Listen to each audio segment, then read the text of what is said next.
Welcome to tkanddrinks. We got the food and review going on this week for Sensual.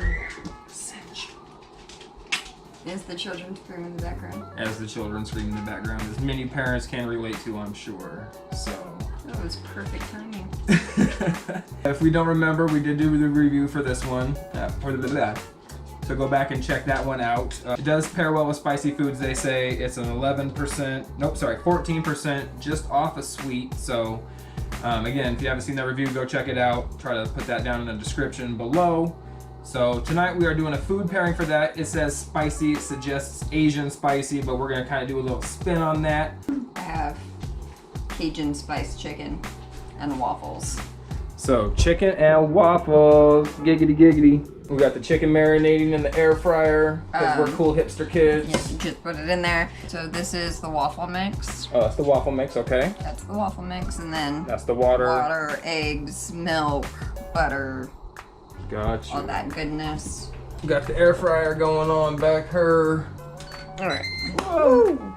9 minutes at 1,000,000 degrees or whatever. 390, and then I'll flip it and add more minutes depending on what I think it looks like. I realize what we need to do for a movie night. We need to make a big old double chocolate cake, and we need to watch Matilda. I do love me some Matilda. A big old fucking chocolate on chocolate cake. There will be no other kids in their generation that relate to that scene so profoundly as our two will. I don't know. I'd like to think that there was other parents as cool as us out there that are exposing their kids to 90s and 80s pop. Oh, I definitely have a number of friends that make it a point to do so. Cult fiction stuff. I think it's more just like making them get chocolate sick, like, you know, chocolate cake sick. I got you. And watching Matilda, I don't know how many moms intentionally make their kids sick on sweets. Ooh, I want to cook that a little bit more. Well, I guess sometimes you gotta cook the waffles a little longer. That's probably some sort of parable for life in there, metaphor for something, I don't know. Maybe it's just waffles. It's preference, but I'm also that asshole that goes to Waffle House and I'm like, I want my waffles extra crispy. Unfortunately, we have not taken the kids to the Waffle House, I don't believe.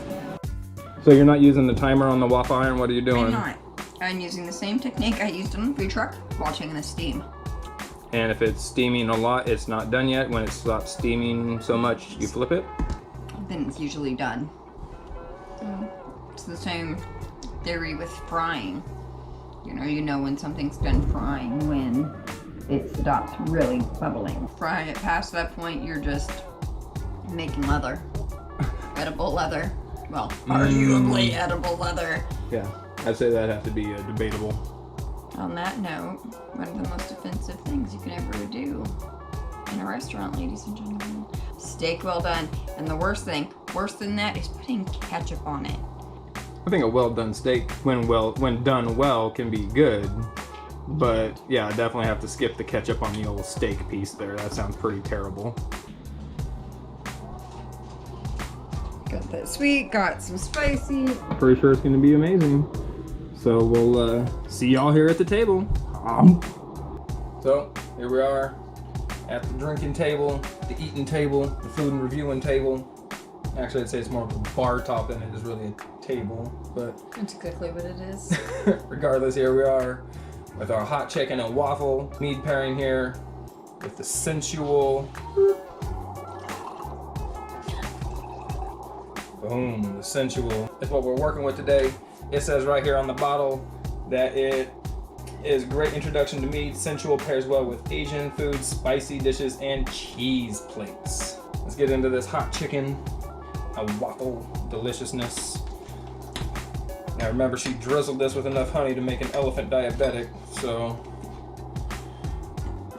let's see if I'm alive at the end of this video. Might be her form of aqua tofana. If you don't know what that is, look it up. No, it's not that it tastes bad, but even from the smell, I instantly don't care for it because it's alcohol-y. Yeah, it's not my favorite thing, so. Yeah, I'd say the alcohol notes kind of get covered up by the spiciness of the food that you're eating.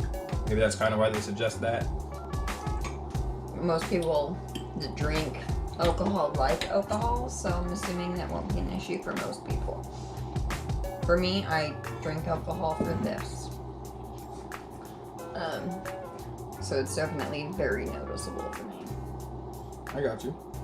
I don't know. What do you think of it with the food? I mean, the alcoholiness doesn't, you know.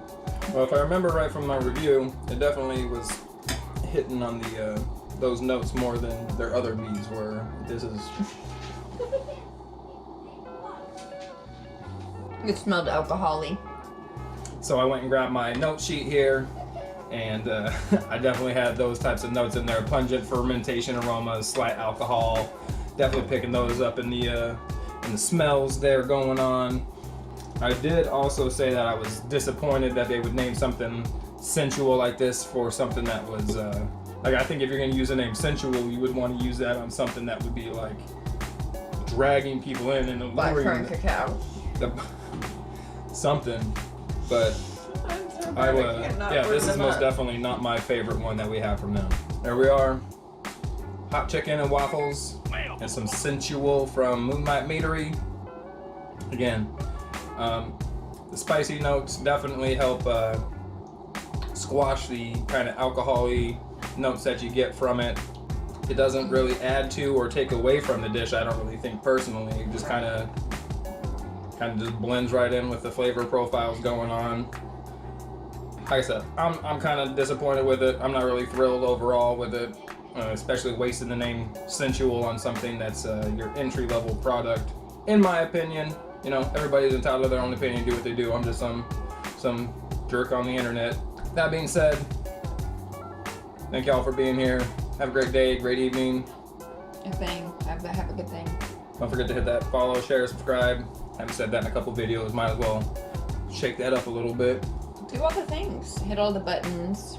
Click all the clickies. Yep, all that stuff. And follow us on Instagram, tkanddrinks, Facebook, tkanddrinks, tkanddrinks@gmail.com. And if you're in Arizona as well, there's also a new Arizona mead group. Go ahead and search that out. It's on Facebook, trying to bolster our ranks there as well. Spread the awareness of what's available, who's carrying it, what's going on, and all that jazz. Yeah, so if you're in Arizona, you know where to find a mead. Go on the page, post a picture, don't post a picture, let people know where to find it, what to expect. All that stuff. Just share the knowledge, share the Get this love. Arizona mead community really popping and rocking. I mean, we already got a strong mead community here as it is. Now let's bring it together and bolster our ranks even further. So have a great day, great evening, good night again. Later.